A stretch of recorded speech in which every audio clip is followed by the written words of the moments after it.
पहला question, choose the correct answer, right is along with the correct option. पहले का answer बताओ जरा। void। क्या कहें, select the keyword use to declare a class variable. Class variable declare कैसे करते हैं भाई, गलत हो गया, void नहीं है। इसको जरा समझना थोड़ा सा, इस ठीक है, एक मिनट हम इसको बताएंगे थोड़ा सा। एक हम लोग के टाइप्स ऑफ वेरिएबल हम लोग ने कभी लिखे हैं क्या, बताओ। नहीं लिखे हैं शायद, टाइप्स ऑफ। हाँ लिखो जरा, इसको नोट करो, नोट करो। अच्छा टॉपिक मिल गया, लिख लो जरा इसमें, हेडिंग डालो एक वेरिएबल। ये अब हम लोग जितने चैप्टर पढ़ चुके हैं ना, उनका सब कुछ मिला मिक्स करके पढ़ रहे हैं, ठीक है। फिर अगले टर्म से हम लोग एरे शुरू करेंगे। तो लिखो यहाँ पे जरा, variable it is a named memory, it is a named memory location, it is a named memory location, named memory location, that is enough। Okay और एग्जाम्पल में हमने कह दिया इंटीजर x। तो यहाँ पे वेरिएबल क्या है बताओ कोई, क्या वेरिएबल है, x। x एक हमारा वेरिएबल है, समझ में आ रहा है सबको। तो क्या हुआ, इसको थोड़ा सा डिटेल में अगर हम लोग समझने की कोशिश करें, तो जब हम लोग यहाँ पे कभी भी ऐसे डिक्लेयर करते हैं इंटीजर x इक्वल टू 5, ऐसे डिक्लेयर करते हैं, तो क्या होता है, हार्ड डिस्क में, यह हार्ड डिस्क है मान लेते हैं, हार्ड डिस्क में क्या होते हैं, ब्लॉक्स होते हैं, हार्ड डिस्क में ऐसे ब्लॉक्स होते हैं, ठीक है। तो ब्लॉक्स में डेटा हमारा स्टोर होता है। मान लो इसी में कोई एक ब्लॉक ये है, इसका सबका एड्रेस होता है, 0 1 2 3 5 ऐसे सब का एड्रेस होता है। मान लेते हैं कि इस वाले ब्लॉक का एड्रेस है क्या, 5000। इस वाले ब्लॉक का एड्रेस है 5000, ठीक। और इसकी जो वैल्यू है उसमें वैल्यू क्या पड़ी हुई है, 5। तो अब जा देखो, इस बॉक्स के लिए 3 वैल्यूज हो गई, क्या क्या हो गई, एक तो उसका क्या हो गया, एड्रेस, एक क्या हो गया उसका एड्रेस, दूसरी चीज क्या हो गई उसके अंदर स्टोर्ड वैल्यू, और तीसरी चीज हो गई इस वैल्यू, इस लोकेशन का एड्रेस, इस लोकेशन का नाम। जैसे कि ये मकान है मान लो, क्या किया गया है, इस मकान का कोई मकान नंबर भी होगा, इस मकान का नंबर लोगों को जल्दी नहीं याद होगा ना, तो इसलिए क्या किया गया, इसका नाम रख दिया। लोग नाम रख देते हैं ना, शुक्ला हाउस और ये हाउस वो हाउस लिख देते, तो हमने यहाँ का नाम रख दिया क्या, वीएक्सएल क्लासेस। तो लोग अब इजिली इस जगह को याद कर पाएंगे, बट मकान नंबर शायद जल्दी नहीं याद होता। तो वैसे ही यहाँ पे क्या है, ये 5000 जल्दी नहीं याद होता, ये बोलना टफ होता कि 5000 पे 5 स्टोर है ना। तो क्या याद कर लिया हम लोग ने, इस लोकेशन का 5000 का हमने नाम रख दिया, क्या नाम रख दिया, x। अब इजी हो गया, x पे 5 स्टोर है, 5000 पे 5 स्टोर है, थोड़ा सा टफ था। तो इसलिए हमने क्या लिखा, it is the named memory location, किसी लोकेशन का हमने नाम रख दिया, that is called what, variable. अब लिख लो यार, types of variable, types of variable.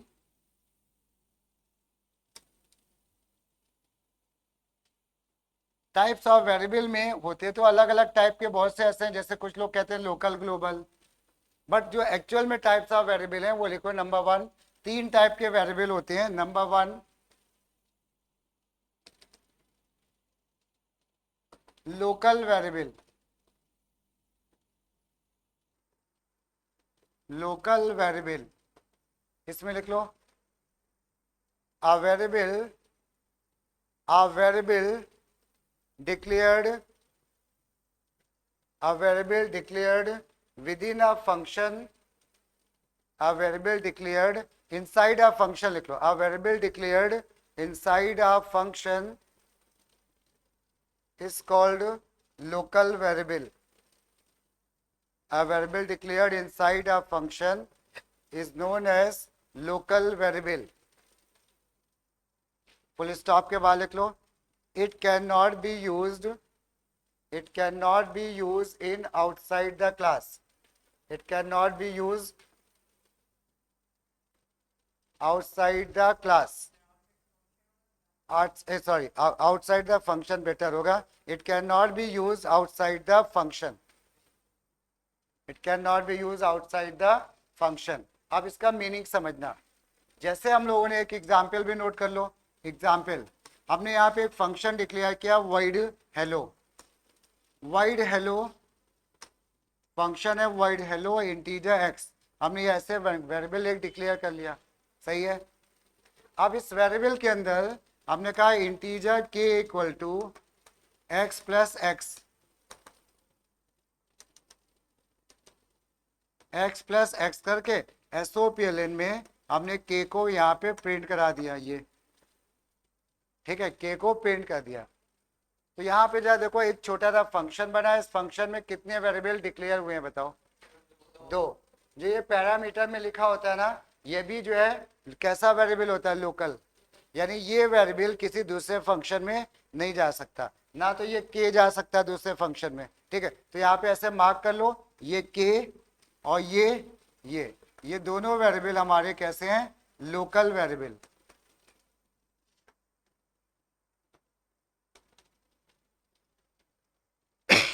Local variable यानी ये फंक्शन के बाहर इस्तेमाल नहीं हो सकते, लोकल वेरिएबल।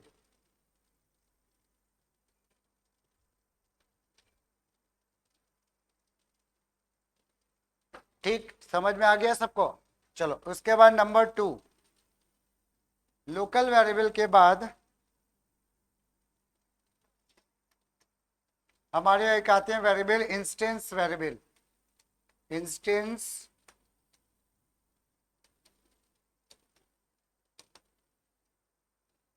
नंबर 2, इंस्टेंस को एक और भी नाम है इसको नॉन स्टैटिक वेरिएबल भी बोलते हैं, नॉन स्टैटिक वेरिएबल। इंस्टेंस बोलो या नॉन स्टैटिक बोलो, दोनों एक्सेप्टेड हैं।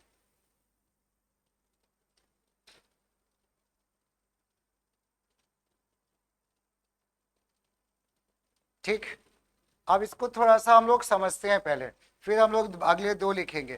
क्या होता है कि जैसे हमने एक क्लास बनाया, क्लास का नाम दे दिया डेमो।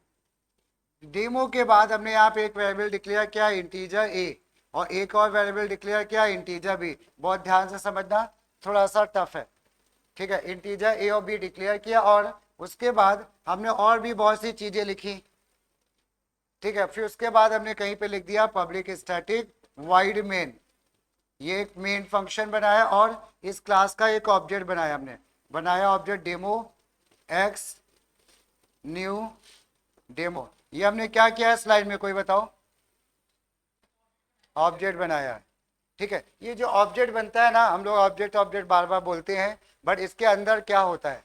इसके अंदर इस क्लास डेमो के जो भी ग्लोबल वेरिएबल होंगे उनकी एक एक कॉपी होगी, यानी इस एक्स ऑब्जेक्ट के अंदर एक वेरिएबल ए होगा, एक बी होगा। 2 ही तो ग्लोबल वेरिएबल है ना, 2 ग्लोबल वेरिएबल है ना। तो यहाँ पे इस एक्स के अंदर ए होगा और बी होगा। अगर हमें इस एक्स को इस्तेमाल करना है, इस ए को, तो हम क्या लिखेंगे पता है? इसको लिखेंगे एक्स डॉट ए, इसको यूज करना है तो क्या लिखेंगे? X dot B. डॉट एक ऑपरेटर है यहाँ पे। अब इसी प्रोग्राम में हमने एक और ऑब्जेक्ट बना दिया demo Y equal to new demo, ऐसे हमने ये 2 ऑब्जेक्ट बना दिए, कोई दिक्कत नहीं। ये ऑब्जेक्ट बन गया, तो जब ये ऑब्जेक्ट वाई बना तो कोई गेस करो इसके अंदर क्या होगा? ये जो ऑब्जेक्ट वाई है वो किस क्लास का ऑब्जेक्ट है? डेमो क्लास का। ये जो वाई है किस क्लास का ऑब्जेक्ट है? डेमो। एक्स किसका ऑब्जेक्ट था? तो एक्स के अंदर क्या क्या आया था? डेमो के ग्लोबल वेरिएबल। यहाँ पे जब वाई भी डेमो का है तो वाई के अंदर क्या क्या आएगा? ए और बी, यानी सारे ग्लोबल वेरिएबल आ जाएंगे। तो यानी इसके अंदर भी ए आ गया, इसके अंदर भी बी आ गया, यानी अब इस प्रोग्राम में ये भी 2 वेरिएबल के बराबर है और ये भी 2 वेरिएबल के बराबर है, ठीक। अब अगर हमने कहा कि हमें इस वाले ए को इस्तेमाल करना है तो क्या लिखोगे बोलो? Y dot A, Y dot B. समझ रहे हो? एक तरह से देखा जाए 2 वेरिएबल ये और 2 वेरिएबल ये, टोटल इस समय इसमें 4 वेरिएबल काम कर रहे हैं। और अगर हम यहाँ पे एक सी भी डिक्लेयर कर देते तो क्या आता बताओ? 6 हो जाते। सबके पास 3 होते हैं ना, 6 हो जाते। पॉइंट समझ में आया? अब जा देखो, अब थोड़ा सा इसको हम और आगे बढ़ाते हैं। ठीक। अब अगर हमने ये कर दिया, छोटा सा एक काम कर दिया, तो वर्किंग देखना कैसे चेंज हो गई। अगर हमने यहाँ पे ऐसे कर दिया, इस क्लास के आगे नहीं, वेरिएबल के आगे लगा दिया क्या, स्टैटिक। अभी हर एक ऑब्जेक्ट के पास एक एक कॉपी थी ना, हर ऑब्जेक्ट के पास एक एक कॉपी थी। बट अगर हमने किसी वेरिएबल को कह दिया क्या स्टैटिक, तो इसका मतलब इसकी दो कॉपी नहीं बनेंगी, इसकी एक ही कॉपी पूरे प्रोग्राम में सारे ऑब्जेक्ट शेयर करेंगे। मतलब जैसे ही पहला ऑब्जेक्ट एक्स बना, तो इसके पास तो ए और बी आ गया। बी के पास ये स्टैटिक है नॉन स्टैटिक है, बोलो। Non static. नॉन स्टैटिक का दूसरा नाम इंस्टेंस वेरिएबल। तो जितने इंस्टेंस वेरिएबल होते हैं सबके मल्टीपल कॉपीज बनती हैं। तो यहाँ पे जब y बनेगा, इस a की तो एक कॉपी होगी, बट b जो है हमारा कैसा है, स्टैटिक। स्टैटिक और क्लास वेरिएबल बोलते हैं। बट इस b की दो कॉपी नहीं बनेंगी, b की एक ही कॉपी बनेगी और y भी इसी b का इस्तेमाल करेगा। मतलब अगर हमने इसके नीचे ऐसे लिख दिया x dot B equal to 10 और फिर लिख दिया x, फिर हमने यहाँ पे लिख दिया y dot B equal to 20 और हमने प्रिंट कर दिया x dot B, y dot B. Guess करो क्या आउटपुट आना चाहिए। दो कॉपी चल रही है कि एक कॉपी चल रही है हमारे, एक कॉपी। क्यों एक कॉपी चल रही है, जो बी है हमारा कैसा है, स्टैटिक या क्लास वेरिएबल है। तो अब बता दो जहाँ पे इसका आउटपुट क्या आएगा, थोड़ा दिमाग लगाओ। 10 और 10, सही कह रहे हैं गलत कह रहे हैं, कह रहे हैं ये 10 होगा और ये भी 10 होगा, बट मेरे ख्याल से तो गलत है। और कोई बताओ। 20 और 20 सही आंसर है। पता ये क्या हुआ, जब तुमने x डॉट बी लिखा तो ये किसको मिला, x के b को मिला 20, नहीं सॉरी 10 मिला ना, यही तो हुआ। फिर दोबारा क्या हुआ अगली लाइन में, y डॉट बी। तो y के क्या, y का अपना वेरिएबल b खुद का है क्या अलग, नहीं, एक ही वेरिएबल में काम हो रहा है ना। तो क्या हुआ यहाँ पे, अब ये जो 10 था इसी b में तो वैल्यू जाएगी उसकी y की b की, तो ये 10 ओवर राइट होके कितना हो गया 20। अब तुम x b dot x dot B लिखो तो 20, y डॉट बी लिखोगे तो 20। कुछ पॉइंट समझ में आया।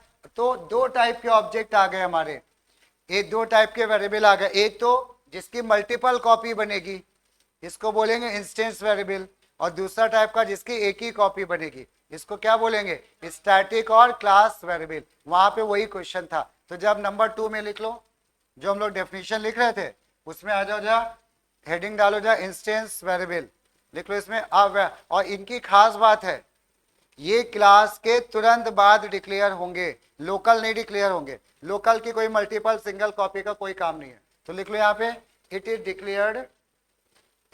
Declared just after class declaration, it is declared just after class declaration. और इसकी क्या होती है, सेपरेट कॉपी की मल्टीपल कॉपी, मल्टीपल कॉपी। अच्छा ये बताओ इंग्लिश में लिटरली मीनिंग क्या है स्टैटिक की, क्या होती है। ये स्टैटिक नेचर के हैं, उनके बगल वाले डायनेमिक नेचर के हैं। इसको क्या डिफरेंशिएट करोगे, स्टैटिक का मतलब ये थोड़ा जिद्दी टाइप के हैं, इन्होंने कहा ये होना है तो होना है, मतलब चाहे कुछ हो जाए। और दूसरे डायनेमिक है कि अच्छा नहीं हो पा रहा चलो छोड़ो इसको, इसको ऐसे कर लो, मतलब अपने हिसाब से चेंज हो जाना। यानी इनके पास एक ही चीज है, एक ही चीज को सब लोग शेयर कर रहे हैं, वही होना है और कुछ नहीं। इनके पास अलग अलग, ये नहीं कर पा रहे हो तुम, क्वेश्चन नंबर 1 नहीं कर पा रहे हो, क्या क्वेश्चन नंबर 2 कर लो, चलो कोई बात नहीं, ठीक है। यानी ये क्या हो गया हमारा इंस्टेंस, मल्टीपल कॉपीज, इनके पास मल्टीपल ऑप्शंस हैं, बट स्टैटिक वाले के पास एक ही ऑप्शन है, बस वही सब लोग शेयर करें, ठीक है। तो चलो, तो हमने लिखा a variable declared just after class declaration and, अच्छा just after class declaration without static keyword. A variable declared just after class declaration without, and वाला काट दो, without using static keyword, without using static keyword, and it has a separate copy, and it has a separate copy for each object of its class and it has a separate copy for each object of its class. मतलब समझ में आया? Separate copy होगी और इसका example एक लिख लो. यानी ये हमने एग्जाम्पल में नोट करना है ऐसे, क्लास का नाम हमने दे दिया डेमो और उसके तुरंत बाद हमने बिना स्टैटिक कीवर्ड के डिक्लेयर कर दिया ऐसे और ये ऐसे. ठीक, ये तो यहाँ पे हमारे ये जो ए और बी होंगे ये कैसे होंगे? इंस्टेंस होंगे कि स्टैटिक है? ये इंस्टेंस. नोट कर लो इसको एग्जाम्पल में.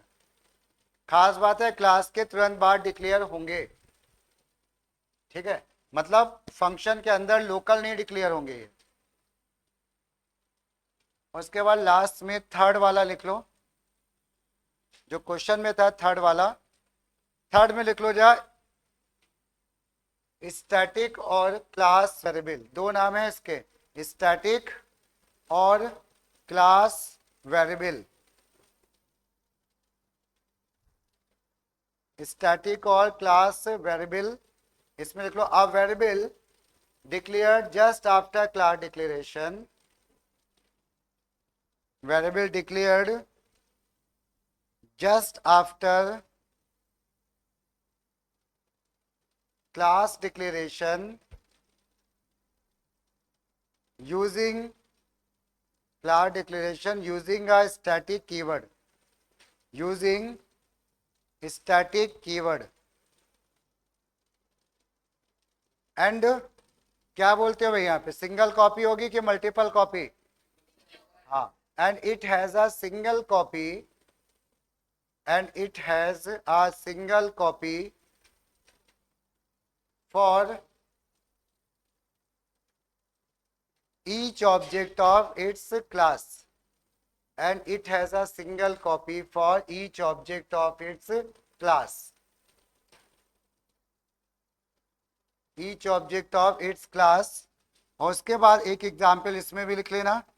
इसको हम ऐसे डिक्लेयर करते हैं स्टैटिक इंटीजर x. ऐसे एक वेरिएबल स्टैटिक हो सकता है, दो हो सकते हैं, कितने भी स्टैटिक हो सकते हैं. नोट कर लो एग्जाम्पल में इसको.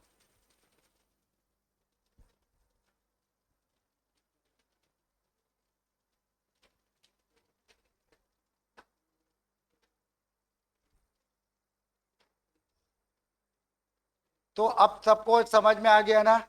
यहाँ पे एक नीचे नोट लिख लो. Note note. अब जरा ध्यान से सुनना, थोड़ा सा ट्रिकी है. जैसे एक वेरिएबल हमने डिक्लेयर किया क्लास डेमो.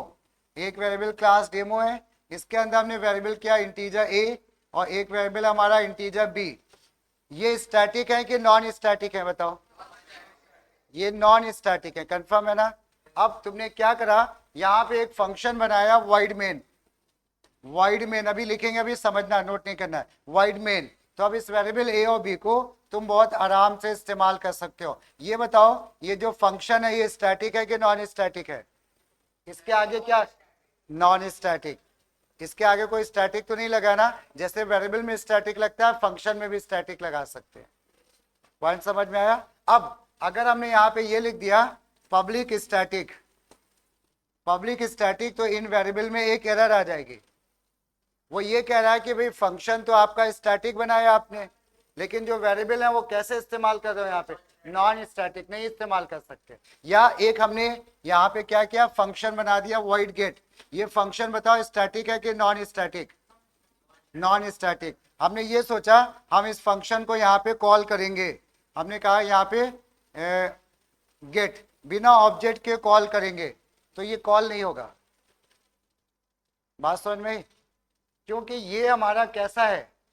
Non static. और मेन कैसा है? स्टैटिक. तो स्टैटिक के अंदर स्टैटिक ही कॉल कर सकते हो. तो अब दो तरीके, या तो इसको स्टैटिक बना दो, अब हमारा काम हो गया. सही है, क्लियर हुआ? अब तुमने कहा नहीं हमें इसके स्टैटिक बनाने की कोई बात ही नहीं की गई थी, तो फिर दूसरा ऑप्शन ये है कि हम लोग इसको कॉल करेंगे किससे? ऑब्जेक्ट बना के. नॉन स्टैटिक वेरिएबल और फंक्शन को यहां तक अगर लाना है स्टैटिक में तो क्या करना होगा? ऑब्जेक्ट बना के. तो तुमने यहाँ पे एक बोला object demo x new demo, और तुमने अब यहाँ पे लिखा एक्स डॉट गेट, क्या बोलते हो, कॉल होगा कि नहीं होगा? अब हो जाएगा। क्यों हुआ इशिता बताएंगे बेटा, क्यों हो जाएगा बताओ इशिता, बाकी शांत हो। क्यों हो जाएगा इशिता? अब पहले नहीं हो रहा था बिना ऑब्जेक्ट के, अब कॉल हो रहा है, ऐसा क्यों? चलो सक्षम बताओ जा।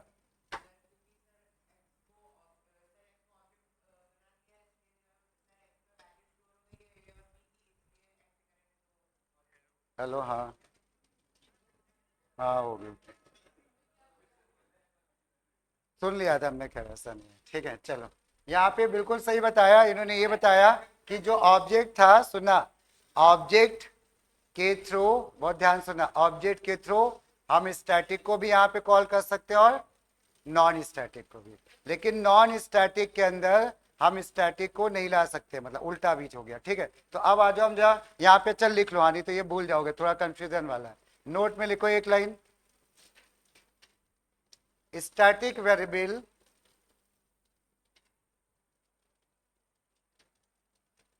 can be used, static variable can be used in static or non-static method. Static variable can be used in static or non-static method, ठीक है।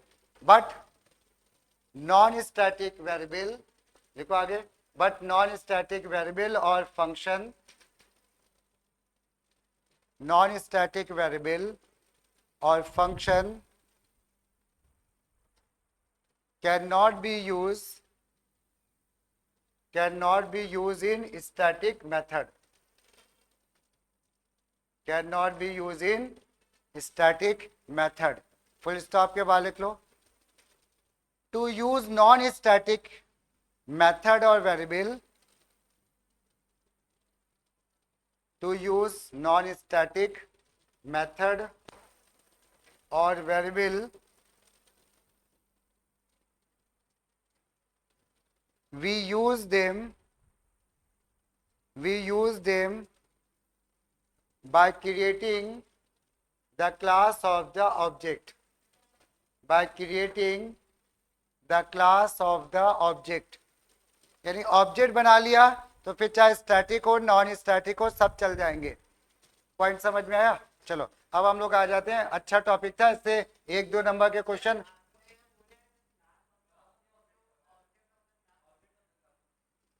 नहीं मतलब आपने बोल दिया by creating the object of the class ना, तो वो एक ही बात होगी, ऑब्जेक्ट क्रिएट किया या अपने हिसाब से उसमें लिख लो, ब्रैकेट में लिख लो बाय यूजिंग ऑब्जेक्ट, चाहे तो आगे एक लाइन लिख लो बाय यूजिंग ऑब्जेक्ट।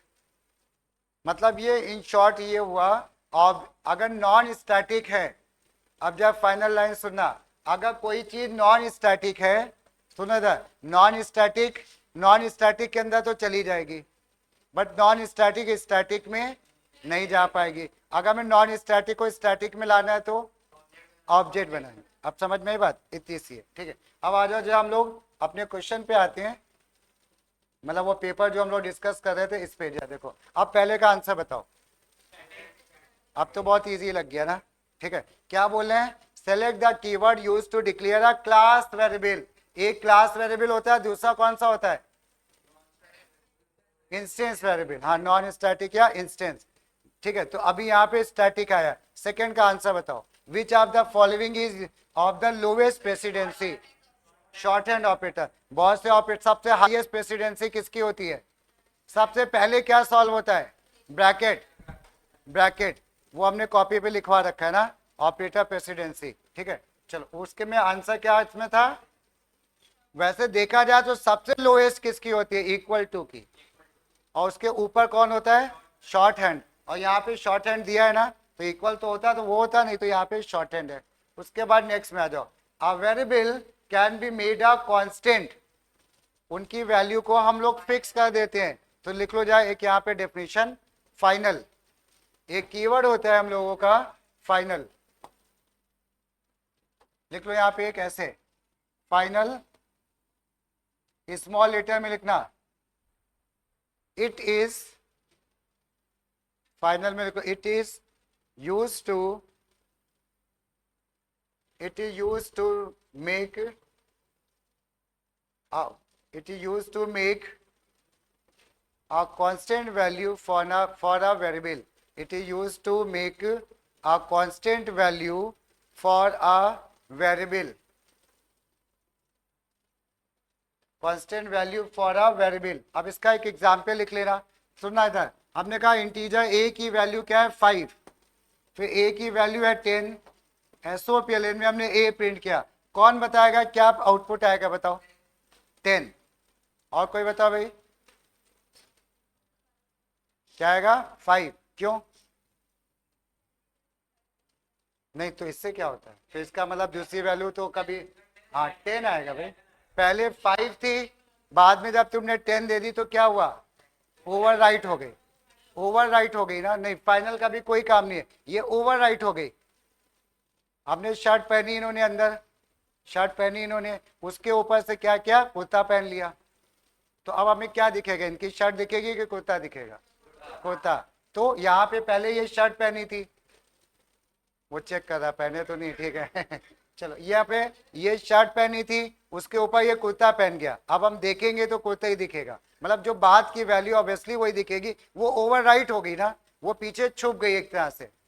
बात समझ में? तो यहाँ पे ए में 10 आएगा। लेकिन सुनना, अब काम की बात, अगर हमने इस वेरिएबल के पहले यहाँ पे हमने लिख दिया क्या? फाइनल। फाइनल एक कीवर्ड होता है। अब अगर तुम ऐसा लिखोगे तो मतलब अब क्या हो गया? इनकी मम्मी ने कह दिया अगर शर्ट पहने तो ऊपर से कुर्ता पहनना सही नहीं लगेगा, मत पहनना, अगर पहने तो घर से बाहर नहीं निकलना। तो अभी क्या हो गया? उन मम्मी ने क्या किया? कंडीशन लगा दी है, क्या? फाइनल कर दिया कि शर्ट ही पहननी है आज, कुर्ता नहीं चलेगा। तो क्या हो जाएगा इसमें? तो अब यहाँ पे अगर ऐसा हुआ तो ये क्या आ गया? एरर आ गई। कंपाइलर करेगा पापा कहीं बाहर से आ गए, कहीं ये गलत है, मम्मी ने कहा था कुर्ता शर्ट पहननी है तो कुर्ता नहीं, गलत है, अंदर चलो चेंज उतारो कुर्ता, ठीक है? मतलब समझ में ही बात? तो यहाँ पे ये जो वैल्यू है, अगर ऐसा करोगे तो क्या होगा? इस वैल्यू में क्या आ जाएगा? एरर आ जाएगी। ये क्या आ जाएगी? एरर। पॉइंट समझ में आया? तो मतलब क्या निकला कुल मिला के? फाइनल का यूज क्या हुआ इशिता? बताओ जरा, बताओ क्या यूज हुआ? फाइनल हमने क्यों लगाया? बाकी लोग शांत हो भाई।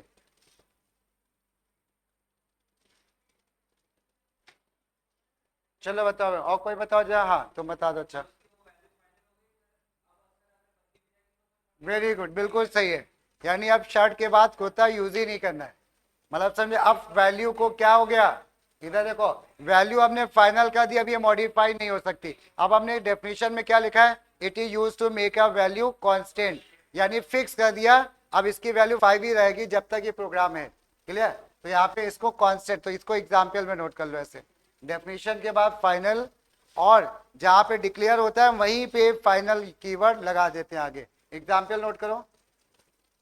वो वाला कुछ नहीं था, वो तो हम ऐसे समझा रहे थे कि पहले 5 दिया फिर 10, ये एग्जाम्पल है, मतलब ऐसे इस्तेमाल होता है। तो अब यहाँ पे आ जाओ जरा।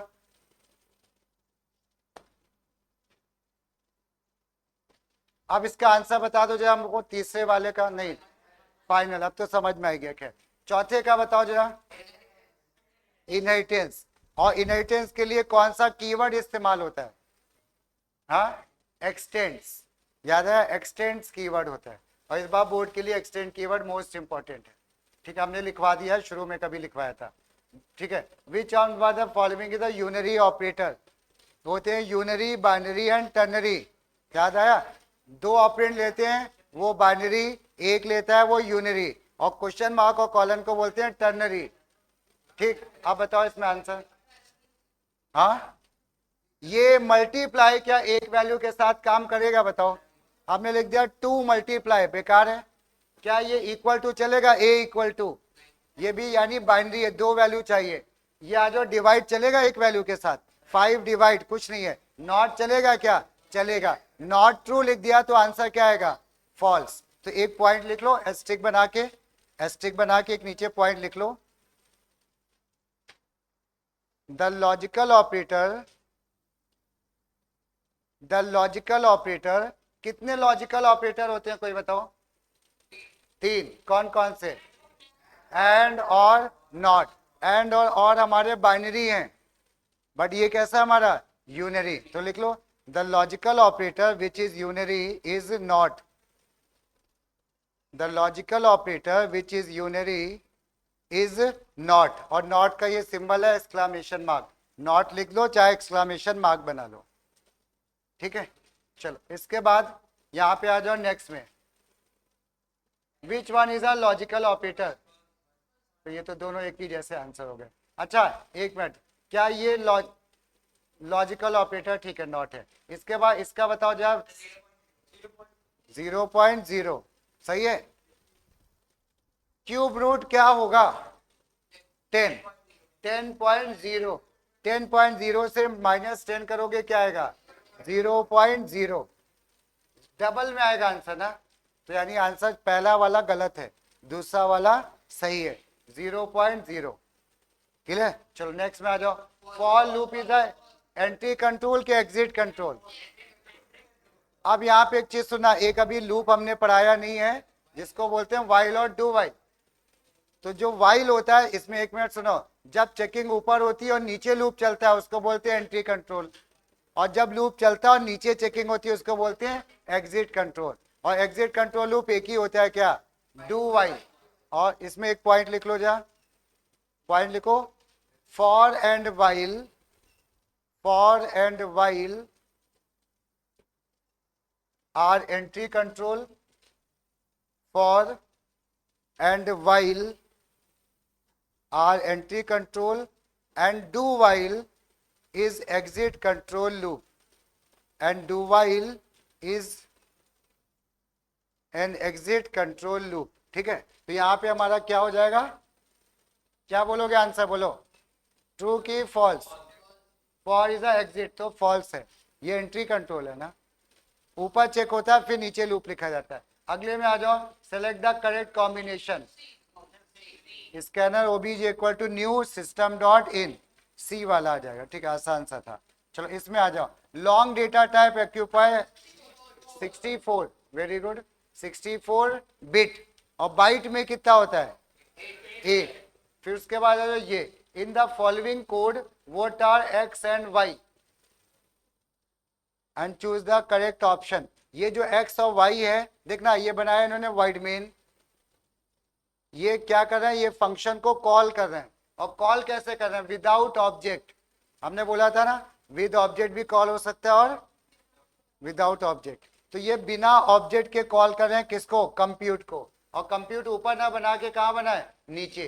तो ये जो वेरिएबल है यहाँ पे ये कॉल हो रहा है कि डिफाइन हो रहा है, बताओ, ये कॉल हो रहा है, और यहाँ पे ये फंक्शन क्या बनाया जा रहा है, बनाने का मतलब डिफाइन हो रहा है, ठीक। तो एक डेफिनेशन लिखो जा, एक्चुअल पैरामीटर,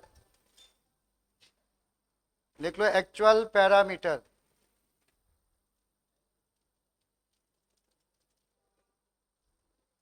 भाई ये हम बात कर रहे थे, डेफिनेशन लिखो जाए एक्चुअल पैरामीटर में। आप पैरामीटर, इसको मोस्ट इंपोर्टेंट मार्क कर लेना, आप parameter used in calling statement, आप parameter used in calling statement, parameter used in calling statement, और उसके नीचे एग्जाम्पल लिख लेना। तुमने यहाँ पे लिखा ऐसे, OBJ, OBJ dot prime, OBJ dot prime के, ये कॉल कर रहे हो कि फंक्शन बना रहे हो, बताओ, कॉल कर रहे हो ना, कॉल कर रहे हो, और ठीक है। तो ये हमारा ये पैरामीटर कैसा माना जाएगा, एक्चुअल। तो नोट कर लो एग्जाम्पल में, एक्चुअल पैरामीटर, ठीक, एक्चुअल पैरामीटर। दूसरा लिखो जरा formal parameter, number 2 formal parameter, इसमें लिख लो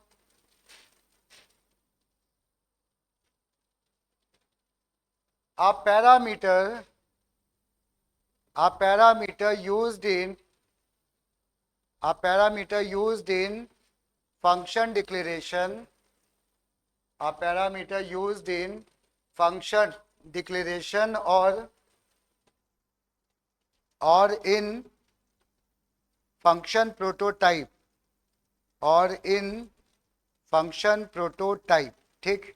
और उसके बाद एग्जाम्पल इसका लिख लो ऐसे, यहाँ पे लिख लिया तुमने वाइड प्राइम, ये बताओ फंक्शन कॉल कर रहे हो कि फंक्शन बना रहे हो, ये फंक्शन क्योंकि वाइड आ गया उसमें ऑब्जेक्ट दिखने लगता है पहले, तो ये जो हमारा पैरामीटर है this is called formal parameter, formal parameter.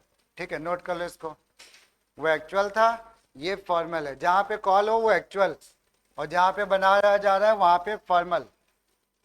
Clear हुआ? ठीक है, अब आ जाओ जा इनके क्वेश्चन में। ये क्या क्वेश्चन था, ये जरा देखो। इसके बाद ये कह रहे हैं ये बताओ ये एक्स यहाँ पे ये कॉल हो रहा है कि डिफाइन हो रहा है? कॉल हो रहा है। तो ये कैसा हमारा पैरामीटर है? ये एक्स हमारा एक्चुअल है और ये कैसा हमारा फॉर्मल। अब ऑप्शन सेलेक्ट करो।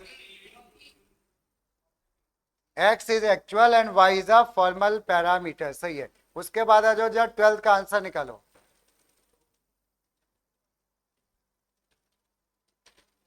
यहाँ पे ऑपरेटर प्रेसिडेंसी का ध्यान रखना पड़ेगा, कौन सा ऑपरेटर पहले सॉल्व होगा। तो बताओ क्या आएगा? टफ नहीं है भाई। देखो ये कितना हो जाएगा, 0.5 मल्टीप्लाइड बाय 2 क्या 1, 1 प्लस 5 कितना हो गया 6, ये 1 ये 1, 1 और 5 हो गया 6, 6 ग्रेटर देन 5, कंडीशन क्या ट्रू।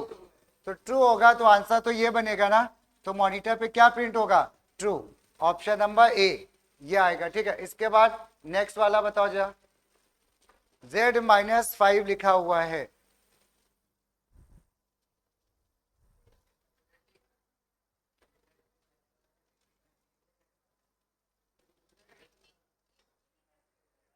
क्या हो जाएगा 85। अब सुनना, एक मिनट चलो इसमें जो है अब देखना, z- ये कैरेक्टर है ना, ये कैसा, एक मिनट सुनो, ये कैरेक्टर है और ये कैसा है हमारा इंटीजर। आंसर किस में आएगा इंटीजर, और इंटीजर में इसकी स्काई वैल्यू, इसकी स्काई वैल्यू होती है 90, 6 कैपिटल जेड है ना, तो 90 माइनस 5 कितना हो गया 85, ऑप्शन। अरे भाई जीरो क्यों आएगा? हाँ अच्छा ठीक है, इधर डबल भी है ना, तो यहाँ पे 85 बना, 85 बना, इधर आएगा तो डबल में हो जाएगा, तो 85.0 सही है, ऑप्शन नंबर डी। ये एरे का है, तो ये तो अभी हम लोग ने पढ़ा नहीं, ये भी एरे का है। अब इसके बाद चलो ये अभी हमने नहीं बताया, ठीक है। अब ये आ जाओ, ये आज जो पढ़ाया उसी से रिलेटेड है, बताओ।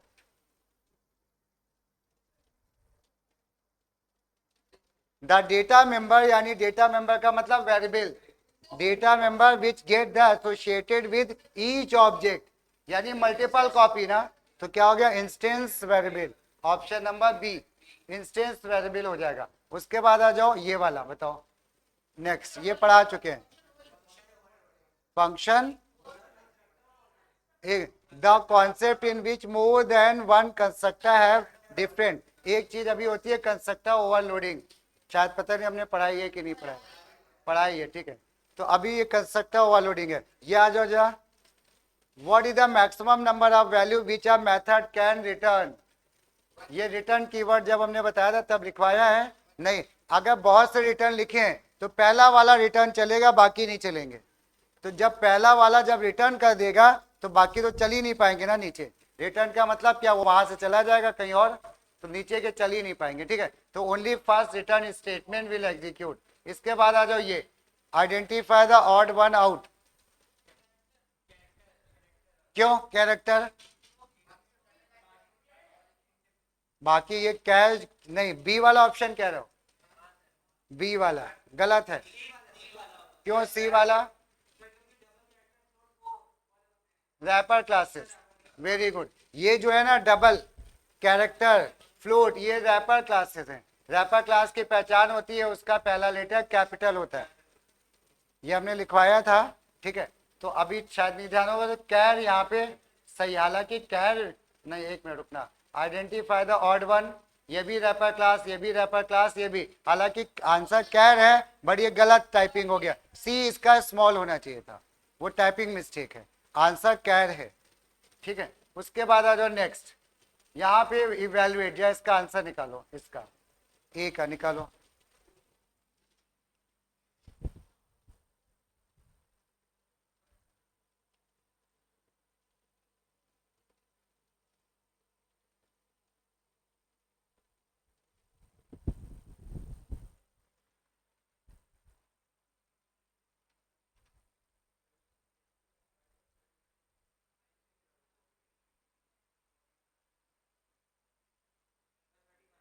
हाँ 31, ओके। जब हम लोग चेक करते हैं 31 सही है कि नहीं, एक मिनट हम चेक सॉल्व करके दिखाएं, शांत रहना, जरा सुनना। देखो ये लिखा हुआ है यहाँ पे a equal to B minus minus का मतलब कितना, b 5 है, तो यहाँ पे तो 5 होगा, आगे के लिए b क्या हो जाएगा 4। फिर आ जाओ plus c plus plus c कितना है 7, अभी 7 है, आगे क्या हो जाएगा, आगे हो जाएगा 8 मल्टीप्लाई b कितना हो गया था 4, और प्लस प्लस पहले लगा कितना हो जाएगा 5, ये इनटू के बाद ये b कितना है 6 हो गया कि 5 हो गया कि 4 हो गया, कुछ लोग कंफ्यूज हो गए। देखो 4 है, जब यहाँ पे पहले बढ़ेगा ना 5 हो गया, तो ये हो गया 5, 5 माइनस c कितना था c 8 था ना, यहाँ पे क्या हो जाएगा 9, सही है। अब इसके बाद पहले क्या सॉल्व होगा, मल्टीप्लाई, तो हमने कहा 5, ये कितना हो गया 35 माइनस 9, अब कितना हो गया, पहले प्लस सॉल्व होगा ना, तो आ जाएगा कितना 40 माइनस 9 31, 31 आंसर बिल्कुल सही है, समझ में आया। ऑपरेटर 31 आंसर इसका आ रहा है। दूसरे में इसका राइट द जावा एक्सप्रेशन लिख पाओगे कि नहीं, आसान है, लिख लोगे, ठीक है। इसके बाद ये भी लिखने वाला है, इसमें क्या बोल रहे हैं, री right the following using the conditional operator, यानी ये इफ एल्स से प्रोग्राम बना है, हमें किससे लिखना है कंडीशन, हम इसको लिख दे। आंसर किस वेरिएबल में आ रहा है, देखो आंसर किस में आ रहा है भाई, डी में, तो आंसर तो अल्टीमेटली डी में ही आ रहा है ना, ठीक है। आंसर जो डी में आ रहा है तो क्या लिखेंगे, डी इक्वल टू क्या, ये कंडीशन है ना पूरी, तो हम लिखेंगे D equal to 19 into B greater than 12 mod 5 multiplied by 2 question mark. अगर ये ट्रू होगा, अगर ये ट्रू होगा तो ये आंसर बनेगा ना, आंसर किस में आएगा डी में, चाहे तो यहाँ पे डी इक्वल टू ए लिख दो, या डी यहाँ पे लिख के यहाँ पे क्या लिख दो ए, और कॉलन में क्या कर दो, कॉलन लगा के यहाँ पे कैपिटल ए, याद आ रहा है। चलो तो ये हम लोग को करना था, ठीक। इसके बाद जरा देखते हैं आगे क्या है, right the using while loop, अभी नहीं पढ़ा हम लोग, ये भी नहीं पढ़ा अभी। आ जाओ ये वाला बताओ जरा, स्ट्रिंग का है एफ वाला,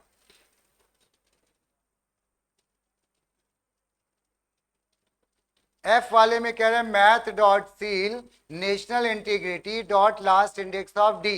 लास्ट इंडेक्स ऑफ डी क्या है बताओ, last index of D, D है क्या इसमें, जब नहीं होता है तो क्या आंसर आता है -1, इसका मतलब हो गया यहाँ पे आंसर हमारा आ गया यहाँ पे क्या -1, -1 इंटू 3 -3।